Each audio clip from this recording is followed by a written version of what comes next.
ചരിത്രത്തിൽ ഇതാദ്യമായി ഈശ്വര ശക്തികൾക്ക് ജീവചൈതന്യം കൊടുക്കുന്ന ഏക സ്ഥലം. ലോകാ സമസ്ത സുഖിനോ ഭവന്തു. എല്ലാവർക്കും അറിയുന്ന കാര്യം തന്നെയാണ്. ആദ്യമേ ഒരാൾക്ക് വിജയം ഒരിക്കലും ഉണ്ടാകില്ല. ഒരുപാട് ദുർഘട സന്ധികൾ തരണം ചെയ്ത് മുന്നോട്ട് പോയാൽ മാത്രമേ അവർക്ക് വിജയം ഉണ്ടാകുകയുള്ളൂ. പൊതുവെ ഒരു സമൂഹത്തിന് വേണ്ടി പ്രവർത്തിക്കുന്ന ഒരാൾക്ക് അത്യധികമായിട്ടുള്ള ഒരുപാട് ദുഃഖങ്ങൾ അനുഭവിക്കേണ്ടി വരും.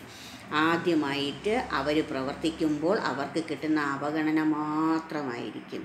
ഈ അവഗണനയെ അവർ കണക്കിലെടുക്കാതെ മുന്നോട്ട് തന്നെ കൊണ്ടുപോകും. വിജയമാണ് അവരുടെ ലക്ഷ്യം.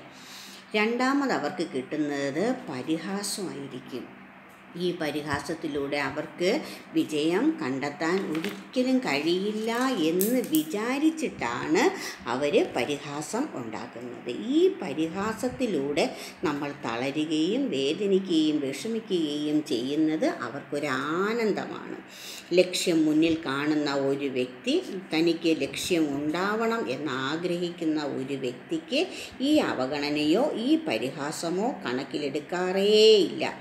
ഈ രണ്ട് കാര്യവും തരണം ചെയ്ത് കഴിഞ്ഞാൽ പിന്നീട് അവർക്ക് കിട്ടുന്നത് പുച്ഛ മനോഭാവങ്ങളായിരിക്കും. ആരും മുഖത്ത് നോക്കി പച്ചയ്ക്ക് പുച്ഛം പറയാൻ ഒരു മടിയും ഉണ്ടാവില്ല. എത്രത്തോളം നമ്മൾ ഉയരണോ അത്രത്തോളം നമ്മൾ ഇത് സഹിച്ചേ പറ്റുള്ളൂ. ഉയരണം എന്ന ആഗ്രഹമുള്ളവർക്ക് ഈ പുച്ഛം കണക്കിലെടുത്താൽ മുന്നോട്ട് പോകാൻ കഴിയില്ല. അവഗണനയായാലും പരിഹാസമായാലും പുച്ഛമായാലും നമ്മൾ അതിന് മുൻവില കൊടുക്കാതെ അതിന് തക്കതായ കാരണങ്ങളും കാര്യങ്ങളും കണ്ടുപിടിച്ച് ന്യായീകരിക്കാൻ നിൽക്കാതെ മുന്നോട്ട് പോവുക തന്നെ വേണം. പിന്നീട് വരുന്നത് ആക്രമണമായിരിക്കും.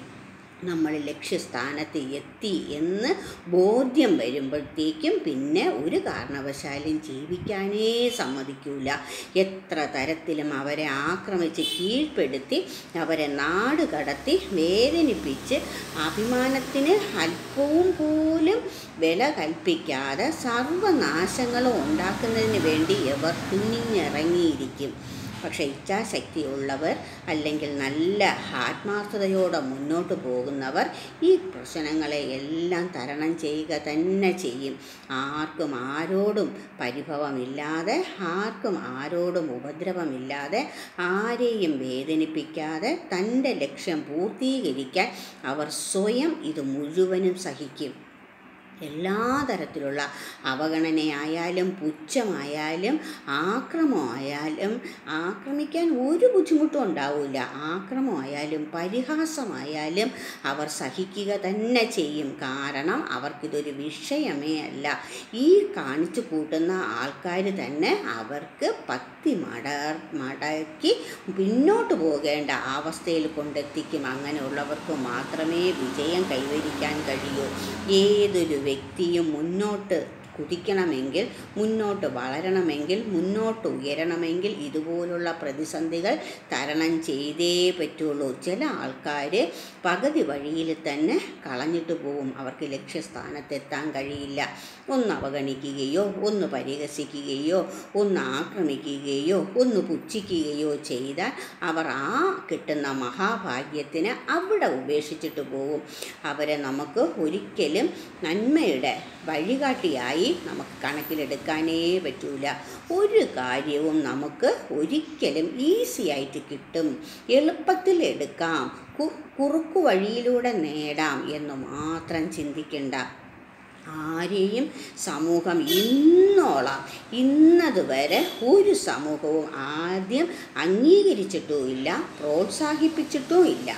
എത്രത്തോളം വേദനിപ്പിക്കാമോ അത്രത്തോളം വേദനിപ്പിക്കാൻ കൂർമ്മ ബുദ്ധിയോടുകൂടി ശരങ്ങൾ മാത്രം ഉണ്ടാക്കിയെടുത്ത് നിറച്ച് ആ ശരങ്ങളെ കൊണ്ട് കുത്തിക്കീറി അവരെ എത്രത്തോളം വേദനിപ്പിക്കാമോ അത്രത്തോളം വേദനിപ്പിച്ച് അതിലാനന്ദം കണ്ടെത്തുന്ന ആൾക്കാരുടെ എണ്ണമാണ് കൂടുതൽ. അത് കണക്കിലെടുക്കേണ്ട. നമ്മുടെ ലക്ഷ്യം വേണമെങ്കിൽ ഈ കാര്യങ്ങൾ നമ്മൾ അവഗണിച്ചേ പറ്റുള്ളൂ. നമ്മൾക്ക് ആരെയും പുച്ഛിക്കേണ്ട, ആരുടേതൊന്നും നമ്മൾക്ക് എടുക്കണ്ട, ആരെയും ആക്രമിക്കേണ്ട. പക്ഷെ നമ്മുടെ ലക്ഷ്യം നേടണമെങ്കിൽ നമ്മൾ ഇത് മുന്നോട്ട് കൊണ്ടുപോവാൻ ദൃഢനിശ്ചയത്തോടുകൂടി തന്നെ പോകണം, ഇച്ഛാശക്തിയോടുകൂടി തന്നെ പോകണം. നമുക്കതിൽ വിജയം കണ്ടെത്താൻ കഴിയും.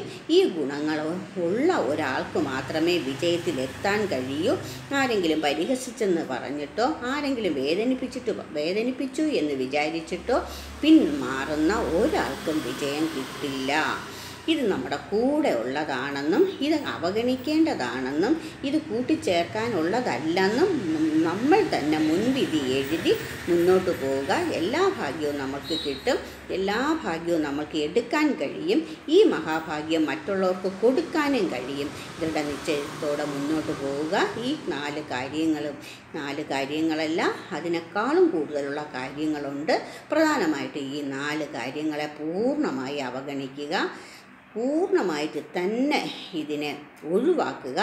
എന്നിട്ട് നമുക്ക് ലക്ഷ്യപ്രാപ്തിയിലെത്തുക. എല്ലാ ആൾക്കാർക്കും സാധിക്കുന്ന കാര്യം തന്നെയാണ്. വഴിയിൽ വീണു പോകാതെ, വഴിയിൽ ഇട്ട് കൊടുക്കാതെ മുന്നോട്ട് പോവുക. ഉറപ്പായിട്ട് ഈ മഹാഭാഗ്യം കിട്ടും. ഭഗവാന് കൊടുക്കാൻ കഴിയും, നമ്മൾക്ക് എടുക്കാൻ കഴിയും. നിശ്ചയമായിട്ട് ഇത് നേടിയിരിക്കണം. എല്ലാവർക്കും വേണം. ലോകാ സമസ്താ സുഖിനോ ഭവന്തു. ലോക ചരിത്രത്തിൽ ഇതാദ്യമായി ഈശ്വര ശക്തികൾക്ക് ജീവചൈതന്യം കൊടുക്കുന്ന ഏക സ്ഥലം. ഇതൊരു ചരിത്രത്തിലും രേഖപ്പെടുത്തിയിട്ടില്ല. ഇതിനു മുൻപ് കേൾവി പോലുമില്ല. കലിയുഗ അവതാരത്തിന്റെ ലക്ഷ്യം തന്നെ ഈശ്വര ശക്തികൾക്ക് പുനർചൈതന്യം കൊടുക്കുക എന്നതാണ്.